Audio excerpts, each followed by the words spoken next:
নমস্কার। ঠাকুরমা স্বামীজি গুরুদেবের শ্রীচরণে প্রণাম জানাই। স্বামী সোমেশ্বরানন্দ মহারাজ বলছেন জপ করতে হবে এবং জপের উপর জোর দিয়েছেন। প্রথমত, ধরা যাক কোনো কারণে তোমার মনে দুশ্চিন্তা চলছে। এই অবস্থায় মনে এক বিশেষ ঢেউ উঠেছে, যার জন্য তোমার মধ্যে অস্বস্তি হচ্ছে।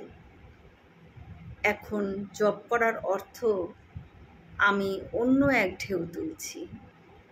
জোর করে জপ করে গেলে এই নতুন ঢেউটি আরও জোরালো হয়ে ওঠে এবং আগের ঢেউটিকে চেপে ধরে। কারণ দুটি তরঙ্গ তো একসাথে থাকতে পারে না। এইভাবে দুশ্চিন্তা ঢেউ দূর হয়ে যায়।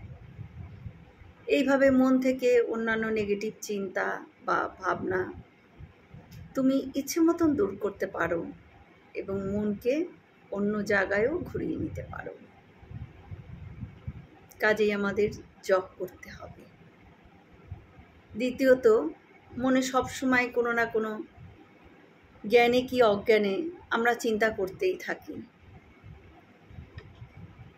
একে তো আমার অবচেতন মন থেকে পুরনো স্মৃতি সংস্কার উঠে আসছে, তার উপর বাইরের পরিস্থিতির প্রভাবও কাজ করছে মনের ওপর। ফলে আমার চেতন মন স্বাধীনভাবে কিন্তু কাজ করতে পারে না সব সময়। কিন্তু সচেতনভাবে জপ করে তুমি নিজেই এক বিশেষ ঢেউ ওঠাতে পারো মনে। এটা বাধা দিচ্ছে অবচেতনের চিন্তা ও বাইরের প্রভাবকে।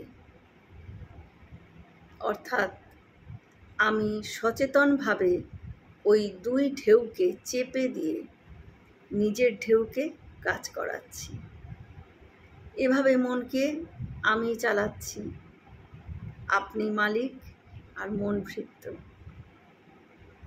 তৃতীয়ত, জপের মাধ্যমে আমি অবচেতন মনে শুভ তরঙ্গ পাঠিয়ে দিব্য সংস্কার তৈরি করছি।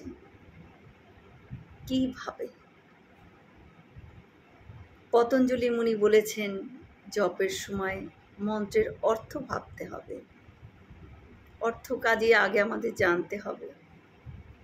যেমন মায়ের অর্থ করুণা, শিবের অর্থ শান্ত ভাব, কৃষ্ণ পালনকর্তা ইত্যাদি। জপ করার সময় ওই বিশেষ ভাব ওঠানোর ওই তরঙ্গ বা ঢেউ চলে যাচ্ছে মনের অবচেতন স্তরে। বারবার এইভাবে করলে ওই ভাবটি আরও শক্তিশালী হতে থাকে এবং আমার মন দিব্য সংস্কারে উদ্দীপ্ত হয়ে ওঠে। চতুর্থত, মন্ত্রের দুটি ভাগ, বীজ আর নাম। বারবার জপ করলে ওই বীজ কোনো বিশেষ চক্রে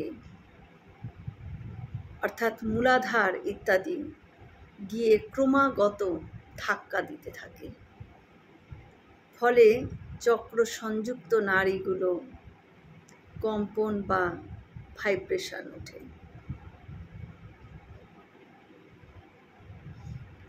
এইভাবে ওই নাড়িগুলো বেশি সক্রিয় হয়ে ওঠে।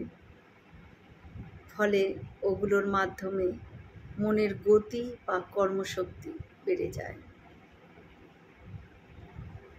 আপনার মনের শক্তি বাড়ে। মন যেহেতু কাজ করে নাড়িগুলির মাধ্যমে, সেহেতু ওগুলো যত পরিষ্কার বা স্মুথ হয়, মন তত বেশি ফ্লো করতে পারে ওই নাড়িগুলোর মধ্যে দিয়ে। মন এইভাবে বেশি অ্যাক্টিভ হয় বীজ মন্ত্রের উচ্চারণে। পঞ্চমত, প্রার্থনার ভাব নিয়ে জপ করলে তুমি এমনিই এগিয়ে যাবে বিশ্ব চেতনার দিকে। জপের মাধ্যমে যে দিব্য ঢেউ তুলছ, সেটা অবচেতন স্তর অতিক্রম করে অতি চেতনের দিকে যায়। একান্ত মনে তীব্র জপ করলে এটা ধ্যানে পরিণত হয়, আর তখন এটি বিশ্ব চেতনার দিকে আরও যাওয়ার শক্তি বেড়ে যায়। জয় শ্রী রামকৃষ্ণ। আমরা সকলে মিলে একসাথে বলি, জয় মহামায় কি জয়, জয় ভগবান শ্রী শ্রী রামকৃষ্ণদেব কি জয়, জয় স্বামীজি মহারাজজি কি জয়। হয়তো অনেক ভুল ত্রুটি হয়ে গেল, ঠাকুর যেন আমায় ক্ষমা করে দেন। সকলে সুস্থ থাকবেন, আনন্দে থাকবেন। ঠাকুর মায়ের কৃপা দৃষ্টি সকলের ওপর বর্ষিত।